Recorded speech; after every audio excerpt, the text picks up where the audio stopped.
Hi guys, welcome हमारे channel care finance guide.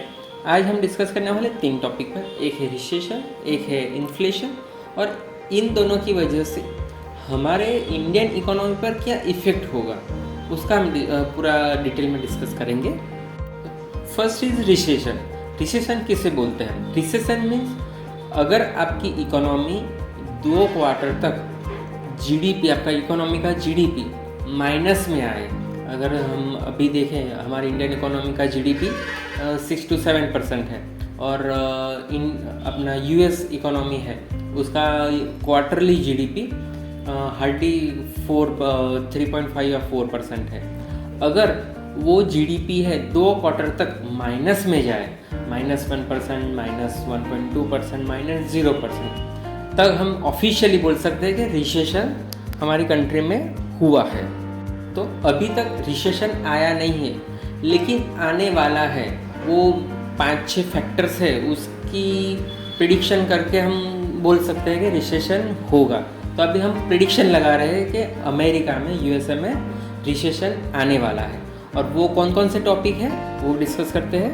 एक तो है कि हमारा जीडीपी स्लो डाउन हो जाए, उसका ग्रोथ कम होते जाए, 4%, 3%, 2%, 1%। First reason. Second is economic slow down आ जाए। थर्ड इज इकोनॉमिक ग्रोथ कम हो जाए, अनएम्प्लॉयमेंट बढ़ जाए,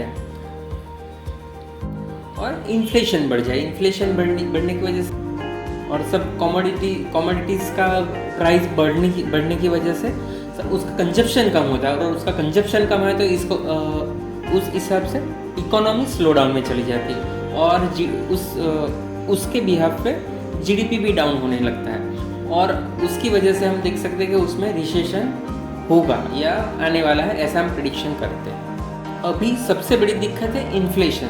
पूरे वर्ल्ड में इन्फ्लेशन बढ़ता ही चला जा रहा है। तो हम सेकेंड टॉपिक का बात करते हैं, इन्फ्लेशन। इन्फ्लेशन क्या है? अभी इन्फ्लेशन, अभी यहाँ ये चार्ट में हम देख सकते हैं पूरे वर्ल्ड की कंट्री का इन्फ्लेशन कितना परसेंट है, वो हम देख सकते हैं। रसिया में करीबन 17% है, नाइजीरिया 16%, पोलैंड 12%, ब्राज़ील 12%, यूके में 9.0% है, यूएस में 8.3%, इंडिया में 7.8%। तो करीबन सभी वर्ल्ड की सभी बड़ी बड़ी कंट्री में इन्फ्लेशन 6-7% के ऊपर ही है। अगर हम यूएस का क्लोजली मॉनिटर करें कि मंथ बाय मंथ कितना इन्फ्लेशन बढ़ता जा रहा है। अगर हम मई 21 में देखें तो 5% है, फिर अगले मंथ 5.4, 5, 3 महीने तक स्टडी रहा, उसके बाद 6.2, 6.8, 7। और जब रसिया और यूक्रेन का वॉर हुआ उसके बाद तो पूरी शकल ही यूएसए की बदल गई, और करीबन 8% के ऊपर ही चला गया इन्फ्लेशन। तो अमेरिकी बाज़ार में और अमेरिका में एक सबसे बड़ी दिक्कत है अभी इन्फ्लेशन। अगर ये इन्फ्लेशन काबू में नहीं आता और डाउन नहीं जाता है, 4 या 3% तक डाउन नहीं होगा, तो वो पूरी इकोनॉमी स्लो डाउन में चली जाएगी और रिसेशन आएगा यूएसए में, ऐसा हम प्रिडिक्ट कर सकते हैं अभी। तो अगर ये इन्फ्लेशन यूएसए से डाउन नहीं होता है या काबू में नहीं आता है, तो वो यूएसए की इकोनॉमी रिसेशन में जा सकती है। तो यूएसए को अपना इन्फ्लेशन कम करना हो तो उसका एक ही इलाज है, उनके पास रेट हाइक। यूएस फेड है, वो अपना रेट हाइक करती जाएगी अगले 1 या 2 साल तक, तभी इन्फ्लेशन यूएसए का काबू में आएगा। रिसेंटली इस महीने में ही यूएस फेड ने 50 बेसिस पॉइंट अपना रेट हाइक किया है, जो कि पिछले कई सालों में सबसे बड़ा हाइक है। यह हम इस चार्ट में देख सकते हैं। रेट हाइक की वजह से फेडरल फंड रेट धीरे धीरे बढ़ता जाएगा, जीडीपी ग्रोथ हर साल भर थोड़ी कम होती रहेगी, अनएम्प्लॉयमेंट भी बढ़ेगा, इसी इन्फ्लेशन उस वजह से थोड़ा काबू में आएगा। लेकिन अमेरिका अगले 1-2 साल में ऐसा ही रेट हाइक करता रहेगा, तो यूएस इक्विटी और वर्ल्ड की जितनी भी शेयर मार्केट है उसमें से एफआईआई अपना पैसा खींचते जाएंगे और वो बॉन्ड मार्केट में डालते जाएंगे। उस वजह से सभी जितने भी वर्ल्ड के जितने भी शेयर मार्केट है उसमें डाउन मंदी ही आने वाली है। तो वर्ल्ड में जितनी भी इक्विटी मार्केट है वो सारे एक साल तक फ्लक्चुएट करते रहेंगे, कभी बढ़ेंगे, कभी डाउन होंगे, कभी बढ़ेंगे, ऐसा ही होता रहेगा। अगर हम इंडिया की नज़रिए से देखें तो रिसेशन का इंडियन मार्केट पे क्या असर होगा वो हम देखते हैं।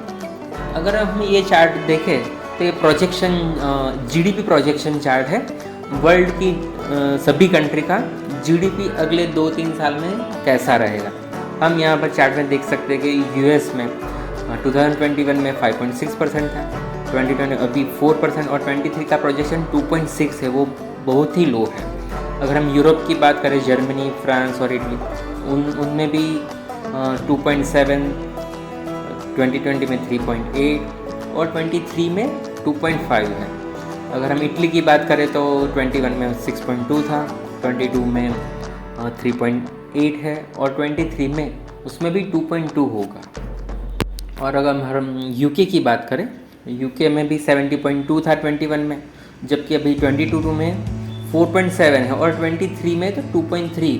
तो सभी जितने यूरोप और यूएस के जितने भी कंट्रीज हैं वहाँ 2 से नीचे जाने की संभावना है। अगर हम एशिया का इमर्जिंग मार्केट, जो इमर्जिंग में एशिया आता है, डेवलपमेंट मार्केट आता है, उसमें अब चाइना देखें, 21 में 8.1 था, 22 में 4.8 और 23 में प्रोजेक्शन 5.2 है, जो कि चाइना सबसे बड़ा मैन्युफैक्चरिंग और सप्लाइंग एक्सपोर्टिंग देश है। अगर हम इंडिया की बात करें तो इंडिया 21 में 9.0 था, 22 में 9.0 वो भी सेम है और 23 में एक कम होके 7.1% तो रहेगा ही रहेगा। तो हम सारी कंट्री के कंपैरिजन में हमारा इंडिया का जीडीपी 2023 में सबसे बढ़िया होने वाला है और वो 7% के अप ही रहने वाला है। और अगर हम हमारे इन्फ्लेशन की बात करें, हमारा इन्फ्लेशन 6.7% है अभी, और अगर अगले 1-2 मंथ में थोड़ा बढ़ेगा तो भी 6.8 या 7% तक ही होगा। और हमारा जीडीपी प्रोडक्शन 7.2 है। तो हमारा जीडीपी और इन्फ्लेशन का जो भी डिफरेंस है बहुत ही नैरो है। तो हमें बहुत इतनी सारी दिक्कत नहीं आने वाली हमारी इकोनॉमी में, इंडियन शेयर मार्केट में और इंडियन जीडीपी में। तो हमारे लिए बहुत सबसे पॉजिटिव पॉइंट है। तो इन सारे तीनों टॉपिक का हमारा कंक्लूज़न ये है कि रिसेशन और जीडीपी का हमारे इंडियन शेयर मार्केट में बहुत ही कम असर होगा, लेकिन ग्लोबल अनसर्टेनिटी की वजह से हमारे share market, Indian share market भी थोड़ा डाउन जा सकता है। अभी के लेवल से भी 20%, 10 to 15% भी डाउन जा सकता है, कुछ भी नहीं बोल सकते। तो हमारा नज़रिया हमें रखना है ये कि 2 साल तक हमें स्टेडीली इन्वॉल्व रखना है, पैसे नहीं निकालने हैं। अगर ट्रेडिंग करना चाहो तो ट्रेडिंग कर सकते हो, लेकिन बहुत ही फ्लक्चुएशन रहेगा। अगर बहुत ही अच्छे फंडामेंटल वाले स्टॉक में ही आप पैसे लगाओ, जिसमें फंडामेंटल अच्छे हो, कंपनी अच्छी हो और एक्सपोर्ट कम करती हो।